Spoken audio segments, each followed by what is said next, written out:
बिस्मिल्लाहिर्रहमानिर्रहीम। अस्सलाम वालेकुम नाज़रीन, मैं अहमद फ़वाद हूँ और आप मेरा यूट्यूब चैनल देख रहे हैं। अहम खबरों के साथ आज की व्लॉग में आपकी खिदमत में हाजिर हुआ हूँ।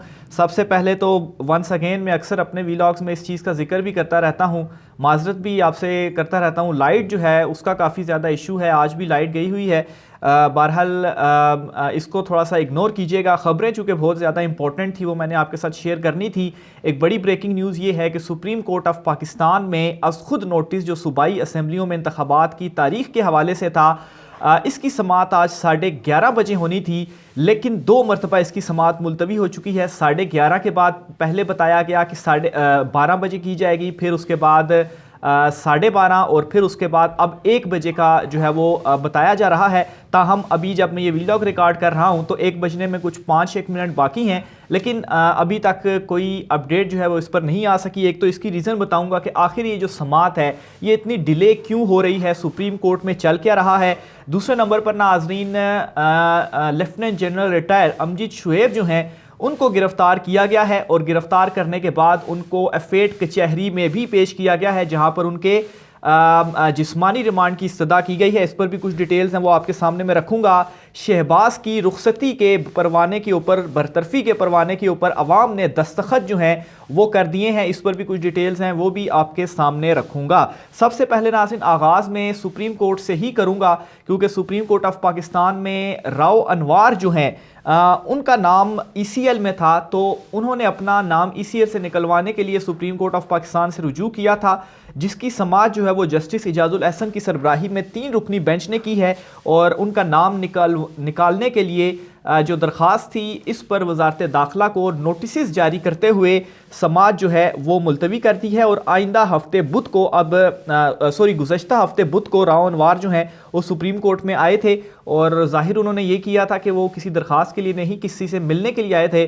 तो बहरहाल ये एक बड़ी अपडेट है कि पहले तो वो बरी हुए और अब जो है वो उनका नाम भी ECL से निकालने के लिए उन्होंने रुजू किया, जिस पर नोटिस भी हो चुके हैं। फिर इसके अलावा नाज़रीन अदालत से ही एक और बड़ी खबर है और वो इमरान खान साहब से रिलेटेड है। इमरान खान साहब ने एक दरख्वास्त जो है वो दी है सेशन कोर्ट में, और इस दरख्वास्त में इमरान खान साहब ने ये इस्तदा की थी कि उनकी चूँकि जान को जो थ्रेट्स हैं, जो ख़तरात हैं, तो उन्होंने अदालतों में पेश होना है कल। एक तो उन्होंने G11 में भी पेश होना है जुडिशल कम्प्लेक्स में, और F8 कचहरी में भी पेश होना है। तो इसलिए जो F8 कचहरी में उन्होंने पेश होना है तो वहाँ से उनका जो मुकदमा है वो जुडिशल कम्प्लेक्स में मुलतवी कर दिया जाए ताकि वो वहाँ पर पेश हो सके। यहाँ पर जो है वो सिक्योरिटी थ्रेट्स और उनकी जान को ख़तरात हैं, लेकिन ये जो इस्तदा है इमरान खान साहब की, इस इस्तदा को अदालत की जानिब से मुस्तरद कर दिया गया है। यानी कि इमरान खान साहब कल चूँकि उनकी पेशियाँ हैं, 28 तारीख़ है, जो कि एक फ़ाइनल उनको दी भी गई थी, तो उसमें जुडिशल कम्प्लेक्स में भी उन्होंने पेश होना है और फिर उसके बाद F8 कचहरी में भी इमरान खान साहब जो हैं वो पेश होंगे।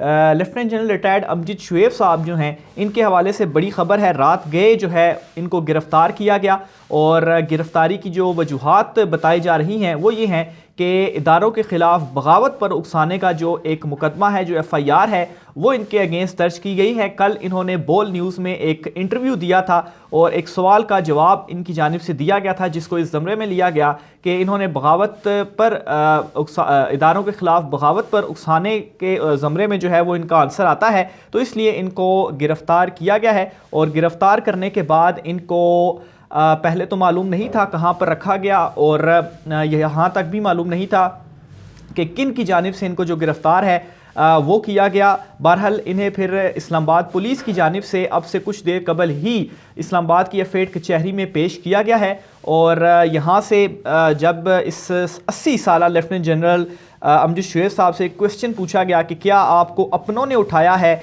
या आपको पुलिस ने उठाया है, तो एक मुस्कुराहट सी थी और कोई जवाब इनकी जानिब से नहीं दिया गया। और उस मुस्कुराहट के पीछे जवाब क्या था वो आप अंडरस्टैंड कर चुके होंगे कि इनको जो है वो क्यों उठाया गया होगा। तो बहरहाल इनको जो पेश किया गया है, पेशी के बाद इनका जिस्मानी रिमांड मांगा गया है, 7 रोज़ा ये जिस्मानी रिमांड है। तो इनिशियल स्टेज के ऊपर अभी कोई डिसीजन तो नहीं आया इस पर, समाज जो है वो काफ़ी टाइम से चल रही है।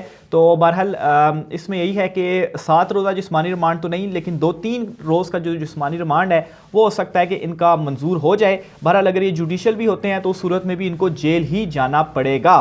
तो लेफ्टिनेंट जनरल अमजद शोएब साहब को भी गिरफ्तार कर लिया गया है। बहरहाल एक लावा जो है कल अवाम ने ये शो भी किया है, ख़ासतौर पर राजनपुर NA 193 के इलेक्शन में, कि जो लावा और जो गुस्सा उनके अंदर इस वक्त पक रहा है, उसका इजहार वो बैलेट पेपर के ऊपर करेंगे और उन्होंने किया भी है। कल के जो इंतखाबात के नताइज आए हैं, एक बड़ी मार्जिन के साथ लीड से इन्होंने हराया है मुस्लिम लीग नून के उम्मीदवार को। पाकिस्तान तहरीक इंसाफ के उम्मीदवार ने 35,000 जो हैं वो वोटों की तादाद कम नहीं होती, 35,000 एक बहुत बड़ा मार्जिन है। और फिर एक ऐसे उम्मीदवार जो पहली मरतबा MNA के इलेक्शन जो है वो लड़ रहे थे, और फिर इसके अलावा जो नून लीग के उम्मीदवार थे, कैसे जो मशीनरी थी वो भी उनके साथ थी, किस तरह से तबादले करके उनको जो है वो फैसिलिटेट करने की भी मुबैना तौर पर कोशिश की गई। लेकिन इसके बावजूद भी गिरफ्तारियाँ भी हुई, लेकिन इसके बावजूद भी जो अवाम है उन्होंने ये शो किया है। बेशक इमरान खान साहब के साथ तो वैसे तो जब भी वो कॉल देते हैं, उनकी कॉल दिए बगैर ही अवाम बड़ी तादाद में निकलती है, लेकिन जो लोग नहीं निकल रहे उन्होंने इस गुस्से का इजहार कल किया है, और ये इजहार उन्होंने बैलेट पेपर के ऊपर किया है। और यही इजहार वो आइंदा जब भी इलेक्शंस होंगे, आम इंतखाबात होंगे, वहाँ पर भी बैलेट पेपर के ऊपर अपने इस गुस्से का इजहार वो करेंगे। और यही वो रीज़न है, बल्कि कल के इलेक्शन नताइज के बाद जो मौजूदा हुकूमत है PDM की, वो मज़ीद डर चुकी है कि अब तो इंतखाबात में जाना ही नहीं है, क्योंकि जो है वो इमरान खान साहब, पहले तो सादा अक्सरियत की बात की जा रही थी, लेकिन अब तो 3/4 अक्सरियत की बात जो है वो इन इंतखाबात के नताइज के बाद सामने आ चुकी है कि इमरान खान साहब जो हैं वो लेंगे, इस पोजीशन में है। और इसी अवाम ने शहबाज शरीफ को भी जो है वो बता दिया है कि वो उनको कबूल नहीं है। और जो फाइनल नताइज भी आए हैं, बल्कि बाकायदा तौर पर इलेक्शन कमीशन की जानिब से भी जो फॉर्म होता है वो सामने आ चुका है, और उसमें भी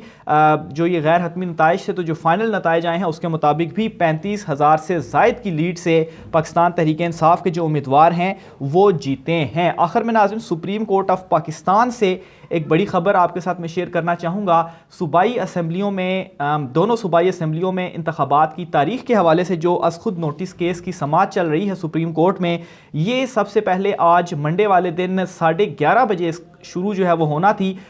लेकिन उसके बावजूद भी ये जो फुल 9 रुकनी बेंच था, हालांकि जो शेड्यूल था वो भी मनसूख किया गया था, और 11:30 के बाद अच्छे खासे जो केसेस होते हैं वो मुख्तलिफ जो बेंचेस हैं वो सुनते हैं, और 9 रुकनी ये जो बेंच बना था इसके बायस बहुत सारे केसेस मनसूख किए गए थे। लेकिन नाज़रीन, आज इंटरेस्टिंग सूरत हाल ये बनी कि ये 9 रुकनी बेंच 11:30 बजे समाअत का आगाज़ जो है वो नहीं कर सका। इसके बाद पहले उसमें तो ये बताया गया कि 12 बजे जो है वो अब केस की समाअत शुरू होगी, लेकिन 12 बजे भी केस की समाअत शुरू नहीं हो सकी और 12:30 हो गए, और फिर 12:30 बजे ये इतला दी गई कि अब जो ये बेंच है ये 1 बजे बैठेगा और 1 बजे इस केस की समाअत शुरू होगी। तो बहरहाल अभी चूँकि जब मैं ये वीलॉग रिकॉर्ड कर रहा हूँ तो राउंड अबाउट 1 के करीब हो गया, अभी तक ये समाअत शुरू नहीं हुई। बहरहाल इस हवाले से भी डिटेल जो है वो आपके साथ में शेयर करूँगा। बहरहाल बताया ये जा रहा है कि समाअत के आगाज़ ना करने की वजह यह है